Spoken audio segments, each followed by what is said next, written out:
This lesson we're going over a technique to solve limits that we weren't able to solve before. So if you remember, we haven't really talked about limits since the beginning of the semester in chapter 2.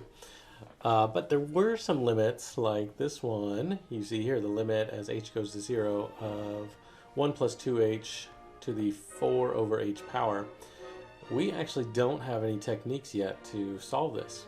But the reason we're waiting until now is that derivatives actually give us a technique to solve limits, which is kind of interesting because derivatives are limits. So we're using limits and some of the techniques that we've developed recently to be able to solve other more complicated limits. And the technique we're going to use is called LHopitals rule. So before we get into it, let me talk about something called indeterminate forms.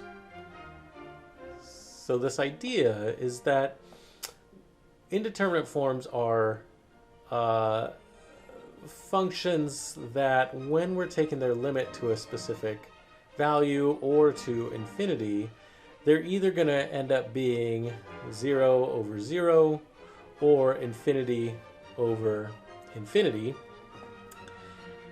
So for example, sine of x over x, the top goes to 0 as x goes to 0, and the bottom goes to 0 as x goes to 0. So this is what I'd call a 0 over 0 indeterminate form. This one, infinity over infinity, you get a lot with these polynomials. The top here is going to go to infinity, the bottom is going to go to infinity. We actually have a way to solve this one pretty easily. And we saw a geometric argument to solve sine of x over x as x goes to 0.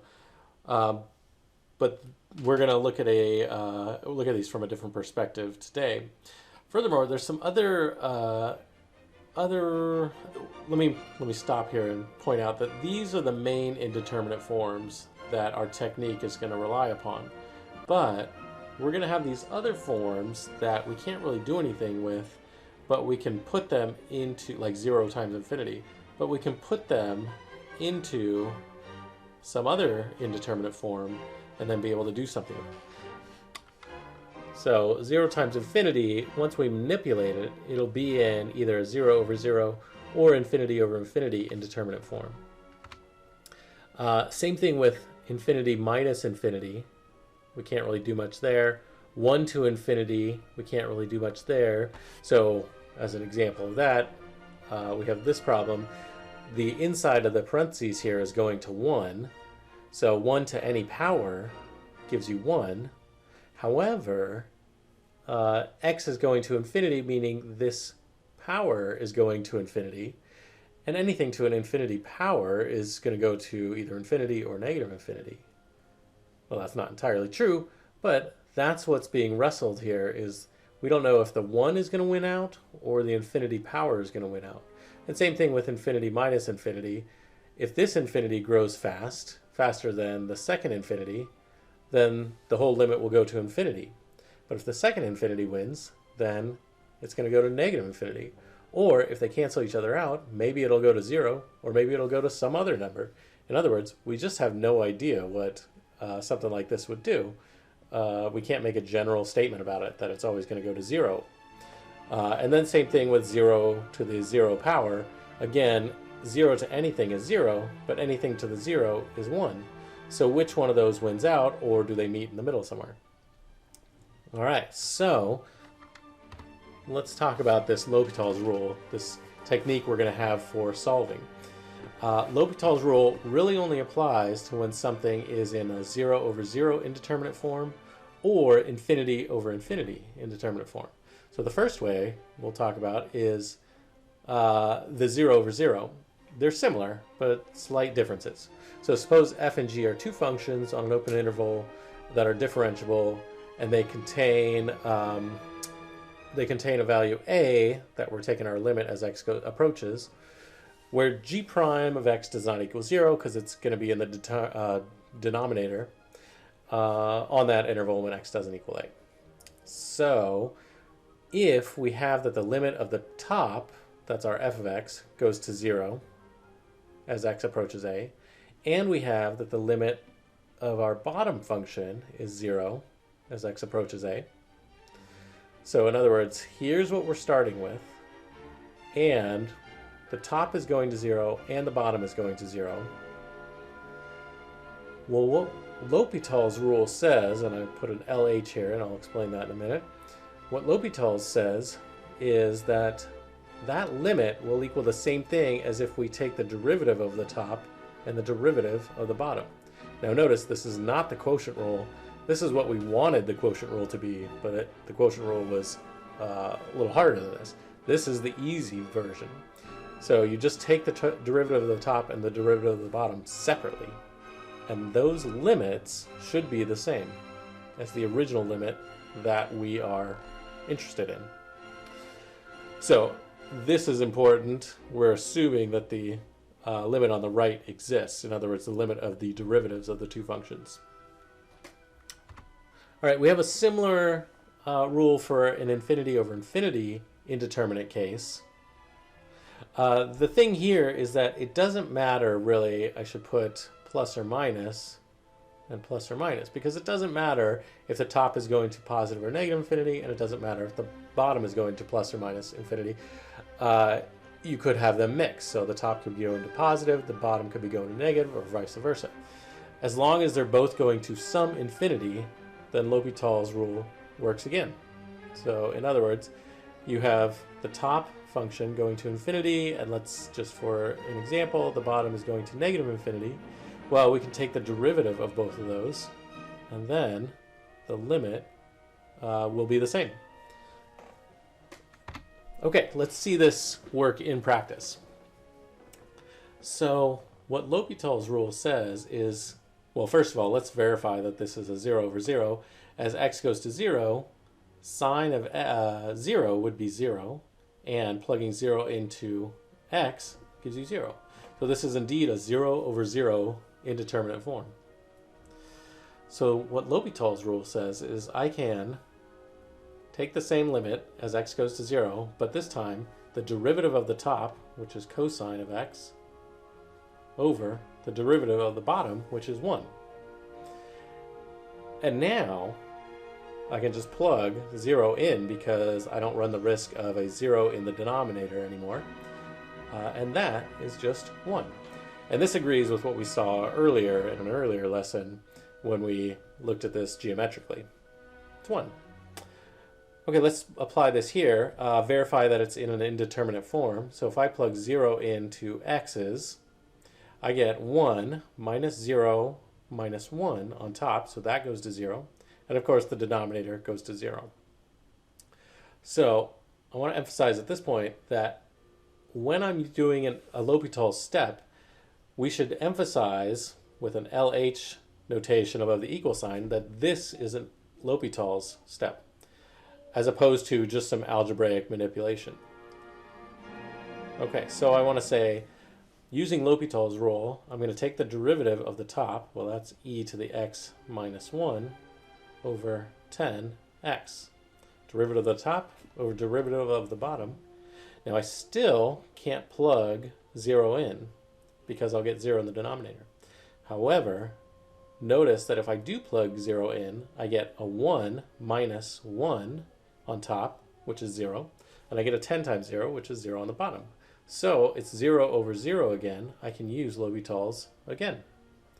So this will be limit as x goes to 0 of e to the x over 10. And now plug 0 in, and I get 1/10. So notice I didn't use my LH notation because I'm actually taking the limit here. All right, let's take a look at this one. If x is going to 1, ln of 1 is 0, and 1 minus 1 is 0, so I've got a 0 over 0 indeterminate form.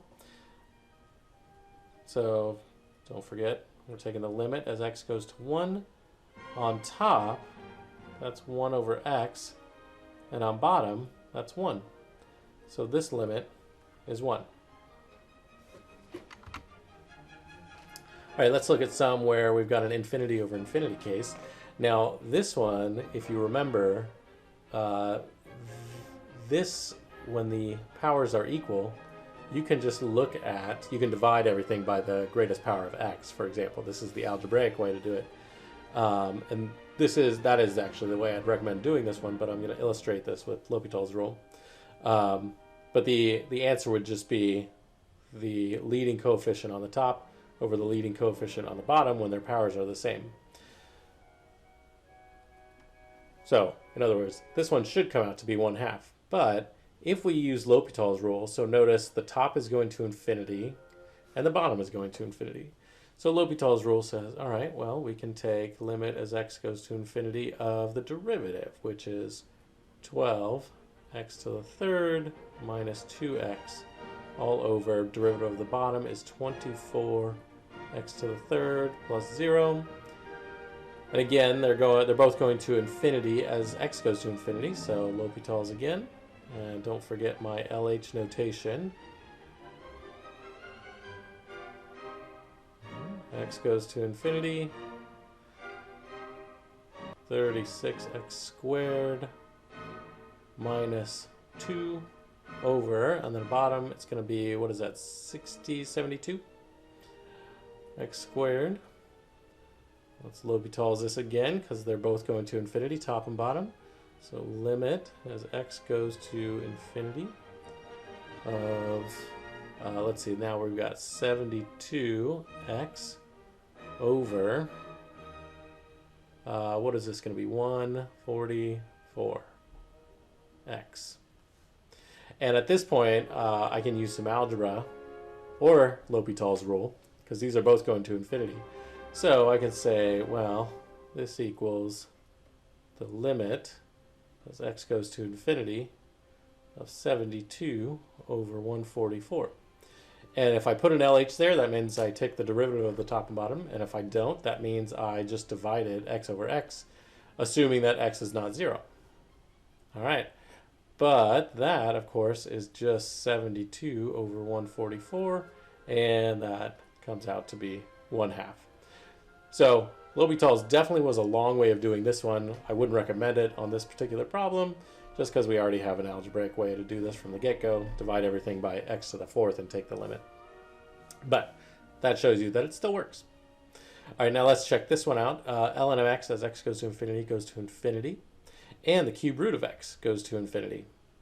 So let's L'Hopital rule this one. L'Hopital rule. Let's L'Hopital this one. That is limit as x goes to infinity of 1 over x all over, this is 1/3 x to the negative 2/3. All right, let's simplify this first. So I'm going to put an equal here without the LH because this is just some algebraic manipulation, not using L'Hopital's rule here.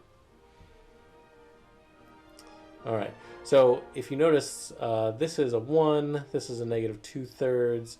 I can simplify all this to be 3 over x to the 1/3. But if you try to L'Hopital's this now, the problem is the top does not go to infinity, whereas the bottom does. The top goes to a single number 3. So we can't actually use L'Hopital's, but we don't need to, because if we just take the denominator to infinity, x to the 1/3 goes to infinity, so 3 over numbers getting really large, that means this limit is 0. All right, let's try using L'Hopital's rule on this one, but notice I have a be careful.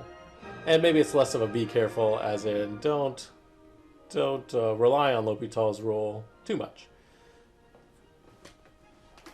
So notice as I go to infinity, square root of 2x and square root of 5x both go to infinity. So I can L'Hopital this one. Limit as x goes to infinity. Well, let's see. This top one's going to be, once I chain rule it, 2 over 2 root 2x plus 1. That's the derivative of the top. And then the bottom is going to be 5 over 2 root 5x plus 1. and simplifying that, so no LH here. Limit as x goes to infinity of, I cancel those 2's out. Doesn't do a whole lot for me, but I end up with 2 root 5x plus 1 over 5 root 2x plus 1. Well, this is concerning because all this really did, other than a constant multiple, all this did was flip the original fraction. So you can guess, if I LHopital this again, I'm going to pull the 2/5 out first of all. But notice what you're going to get on top. You're going to get 5 over 2 root 5x plus 1. And on bottom, the derivative is 2 over 2 root 2x plus 1. Again, these 2's cancel out. Let me come over back to the left here. And I end up with 2/5 limit x goes to infinity of 5 times root 2x plus 1 all over 2 root 5x plus 1. But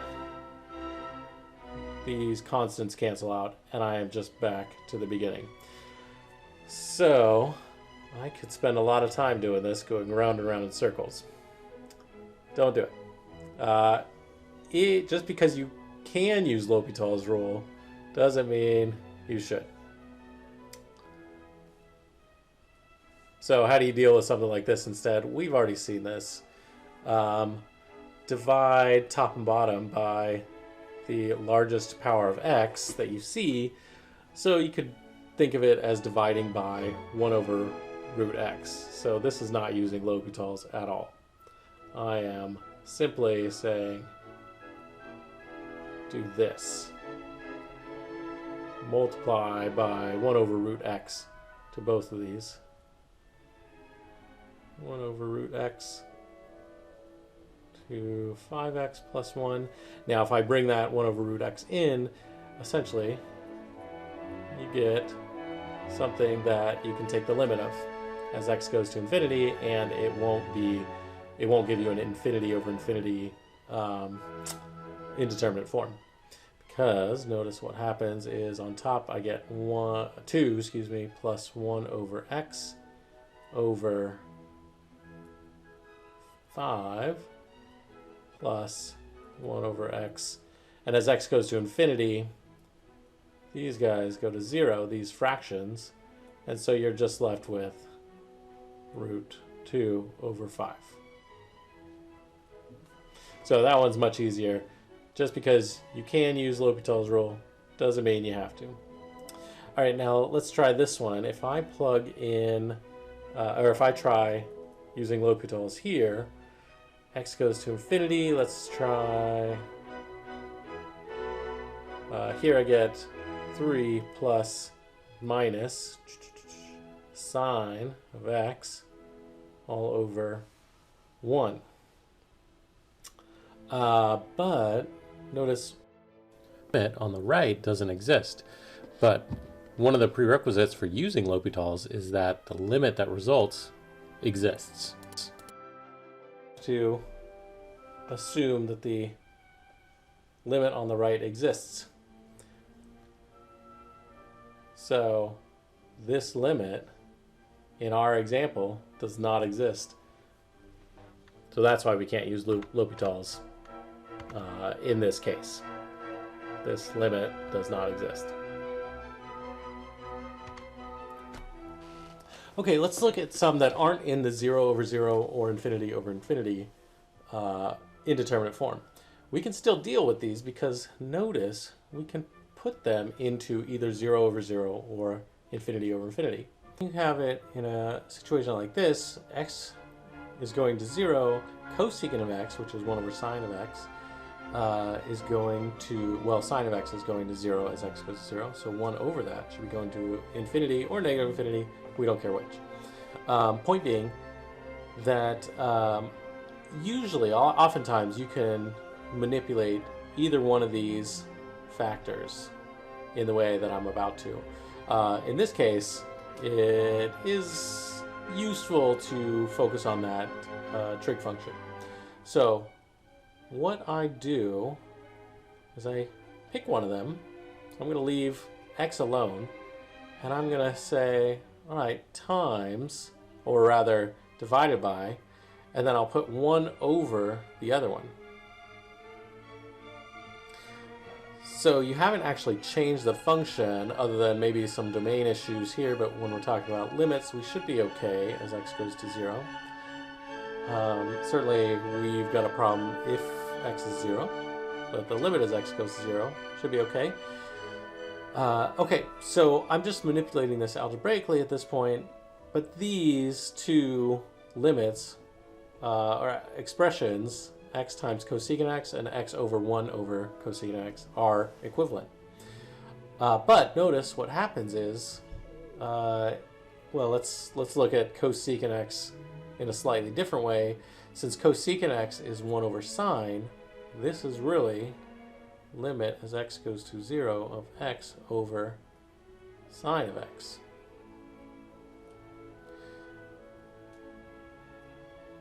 So oftentimes what happens is you get to this point where you flipped one of them to the bottom of a fraction and called it 1 over that thing, and then you take the derivative of that.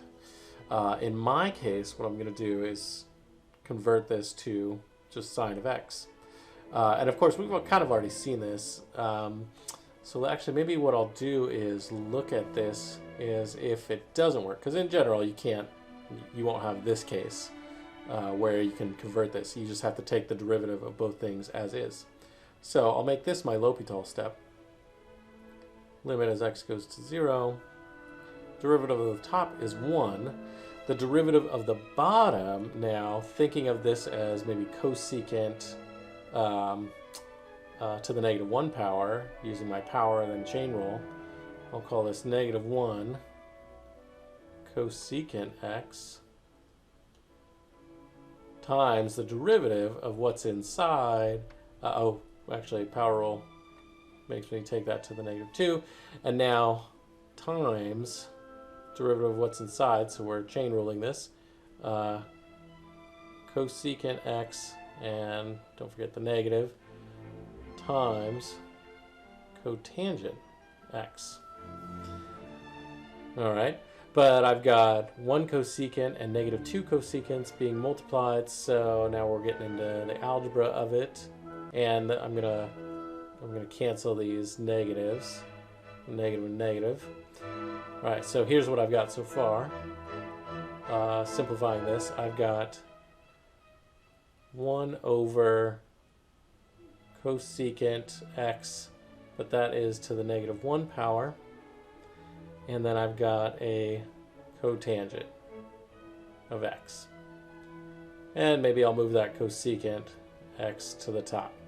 So cosecant x, since I had a negative 1 power, I'm going to move it to the top. We've got cosecant over cotangent. But cotangent on the bottom is just tangent on the top, and then cosecant on the top is just sine on the bottom. So maybe I can do this.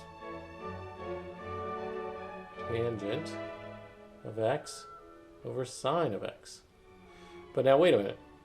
Tangent is sine over cosine, and I've got a sine on the bottom, so those are going to cancel each other out. So this is just limit as x goes to 0 of 1 over cosine of x. All right, and now I can just plug 0 in because cosine of x is 1, so this is 1. All right, so I will tell you there is a much easier way to do this one by just noticing, let's get rid of this for a second, noticing that this could be written limit x goes to 0 of x over sine of x. and then L'Hopital-ing this, although we've already seen the flipped version of this, sine over x, which is 1, so the limit should be the flipped version of 1, which is just 1. But once we L'Hopital it, obvious again, 1 over cosine of x.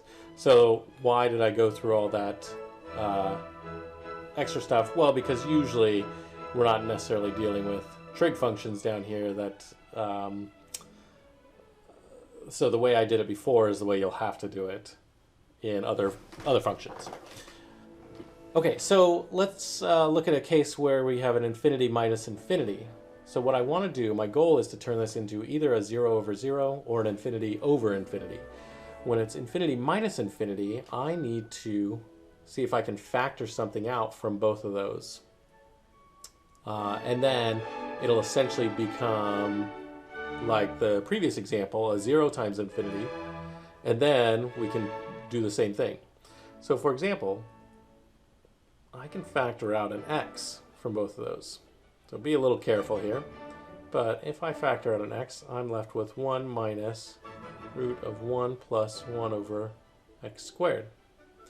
So notice as x goes to 0, this first one goes to 0, and this second one goes to, well, be careful here, as x goes to 0, 1 over x squared is going to infinity, so square root of something going to infinity is going to infinity, but it's minus, so it's 1 minus something going to infinity. So this is like a 0 times negative infinity case now. All right, but just like I did before, because it's a 0 times an infinity, I'm going to take that x in this case and go 1. So leave the second factor alone.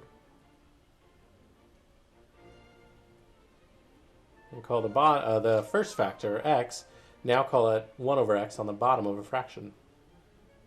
All right, and now I've got an infinity over infinity case. So I can L'Hopital that. All right, so x going to 0. The top, take the derivative of that, you're going to get negative 1 over, well, let's be careful here, 2 root 1 plus 1 over x squared. All right, times, let's chain rule that, times the derivative of what's inside, so that is times the derivative of 1 plus x to the negative 2, so that's going to be negative 2x to the negative 3. All right, I can cancel those negatives out now. The 2's also cancel out. Makes it a little simpler. All right, and then on the bottom, of course, this is just negative 1 over x squared. All right, now simplifying this all, I get limit as x goes to, I don't know why it's got an x squared up there, that's just x goes to 0. Now let's see, I'm going to move that x squared from the bottom down here to the top, and then here I've got an x to the third, since it was x to the negative third, I'm going to move him to the bottom of the fraction, times the root 1 plus 1 over x squared. And let's see, I can throw an x squared from this x to the third. I can throw it inside the square root. Or let's see, maybe a better way to do this is, let's try this. Limit as x goes to 0 of, maybe cancel with the top. I'll get negative 1 over x. This will work. 1 plus 1 over x squared.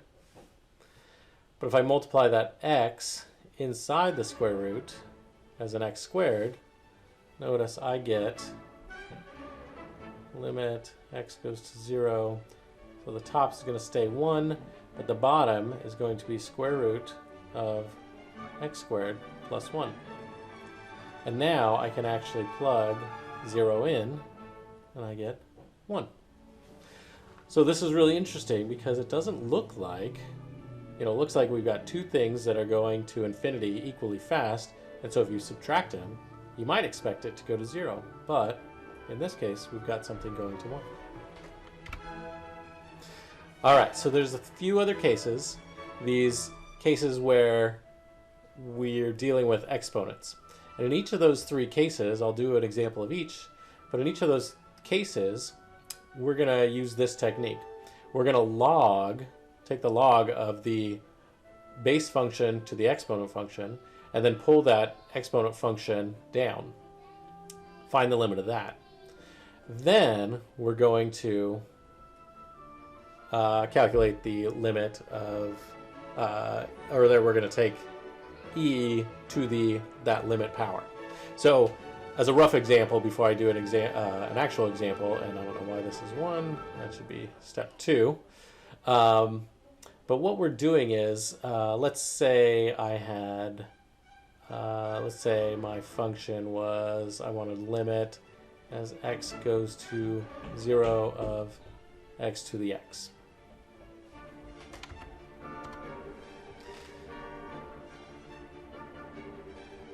So what we're doing really is we're saying, all right, this is the limit as x goes to 0 of e to the ln of x to the x, bringing that power down, limit as x goes to 0 of e to the x ln x, and then really, because e to the some power is a continuous function, we can really just call this limit, e to the limit of x ln x. So we're solving this limit and then raising e to that limit. Okay, let's try that on here. So the first thing I'm going to do is say this is limit as x goes to infinity of e to the x natural log 1 plus 1 over x. So I skipped a step here. I already brought the exponent down. But notice what this is now, and maybe I'll write it this way, e to the limit as x goes to infinity of x ln 1 plus 1 over x. Let me get rid of that. Okay, so I'm multiplying something going to infinity times something going to 0. So now this is like in those previous examples. It's 0, I'll say infinity times 0, but same idea as 0 times 0 to infinity. So I'm going to use those techniques. That is, I'm going to come over here and say this is equal to e to the limit x goes to infinity. I'm going to leave the ln 1 plus 1 over x alone and put this over 1 over x. Now take the derivative. This is my actual LHopital step because I'm taking the derivative of top and bottom, because now I've got a 0 over 0 LHopital step. So e to the limit x goes to infinity. Derivative here is 1 over 1 plus 1 over x times, get rid of this here, times the derivative of the inside function, so chain ruling this, is -1 over x squared. All right, that was the derivative of the top. The derivative of the bottom is -1 over x squared. So notice we can cancel those right away. And this becomes just taking x to the infinity, which is e. We'll just say limit, do one more step in here, 1 over 1 plus x. Take x to infinity, this is just e to the 1, this is e. So oftentimes this limit is used to define the number e. We've already defined the number e, so we're just showing that this limit is equivalent to the number e. Pretty neat. Okay, let's try this one. Same idea. I'm going to say this is equal to, not my L'Hopital step yet, x going to 0 from the right, of e to the 2x ln x. All right, as x goes to 0 from the right, ln x goes to negative infinity, and 2x goes to 0. So it's a 0 times negative infinity. I'm going to use the same techniques we did before. I'm going to call 2x, and maybe I'll ignore the 2 because it's a constant multiple. But I'm going to have ln x over 1 over x. All right, now here's my L'Hopital step. E to the 2 limit as x goes to 0 from the right. Derivative of the top is 1 over x. Derivative of the bottom is negative 1 over x squared. And I can simplify that by just calling this limit x goes to 0 from the right. Simplifying that gives me just negative x. All right, but if that goes to 0, x goes to 0, negative x goes to 0. So 2 times x goes to 0. So this is e to the 0, which is just 1. So in general, the limit as x goes to 0 of x to the x is 1 for the same reason. All right, let's look at some trig functions here. Theta is going to pi over 2. Let's see, as theta goes to pi over 2, cosine goes to 0. So that means tangent must go to infinity because tangent is sine over cosine. So we've got an infinity as our base and 0 as our exponent. So same idea. Let's try it again. I'm going to call this e to the limit as x goes to pi over 2, and I should actually stick to theta.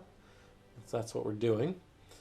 And this is going to be cosine of theta, which is 0, times ln of tangent of theta. Now, as tangent theta goes to infinity, ln goes to infinity. So this is infinity times something that goes to 0.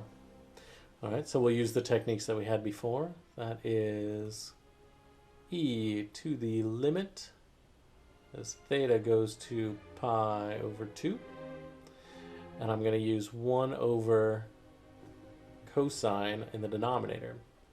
So ln tan theta on top and 1 over cosine theta on bottom, or call that secant theta.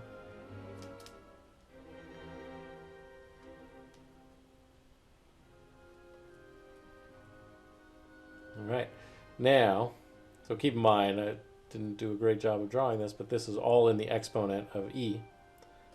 All right, so let me emphasize that a little more here. Now this is my L'Hopital step.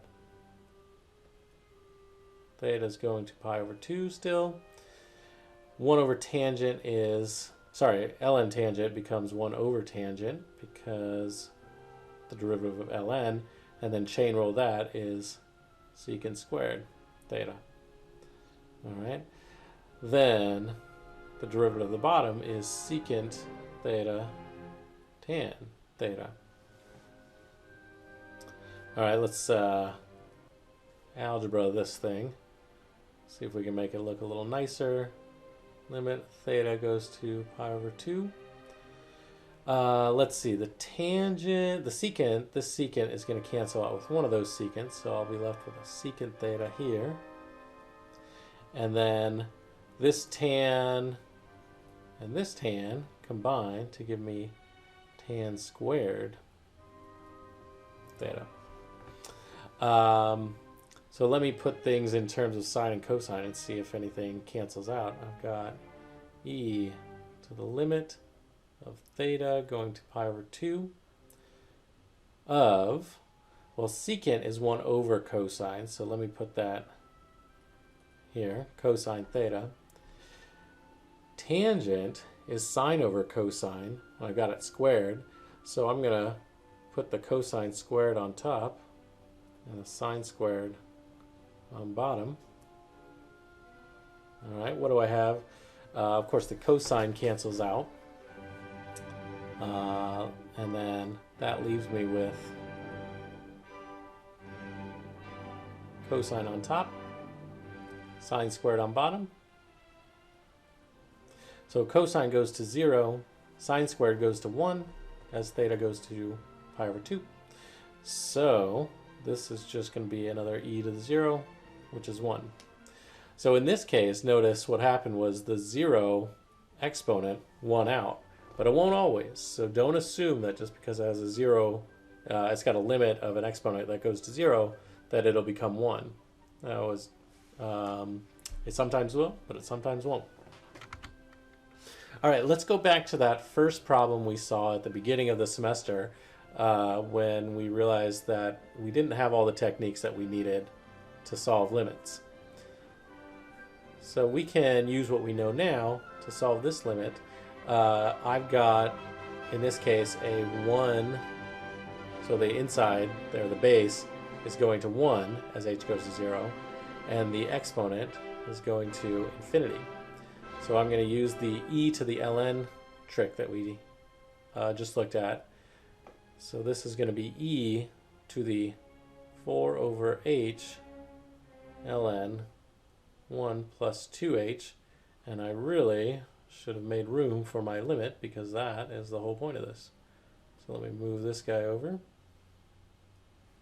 I'll say this is the limit as h goes to 0. All right, now as h goes to 0, ln of 1 plus 2h, well, that goes to ln of 1, but that's 0. And 4 over h, well, the h goes to 0, so I can make this a 0 over 0 pretty easily.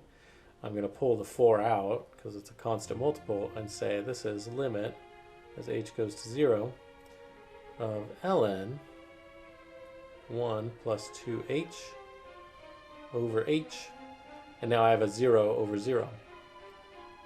Okay, so it's e to the 4. Now let's LHopital this. LHopital, let's see, I've got limit as h goes to 0. On the top, it's just going to be 2 once I chain roll over 1 plus 2h, and then the bottom is just 1. So notice this is going to be, this limit is going to be 2 as h goes to 0. So this is e to the 8th power. So at the beginning of the semester we were able to estimate a decimal approximation, but now we can get the exact value. All right, that is 4.4, LHopital's rule. Again, LHopital's rule is just used to calculate limits that we couldn't before. So if you're able to calculate a limit using a technique that we've used before, it's probably easier to do that other technique. But if you run into one that's one of these indeterminate forms that we don't already have a technique for, then try LHopital's rule. But as a word of caution, make sure that it's in the 0 over 0 or infinity over infinity before you use LHopital's rule. Okay, catch me on Discord if you have any questions.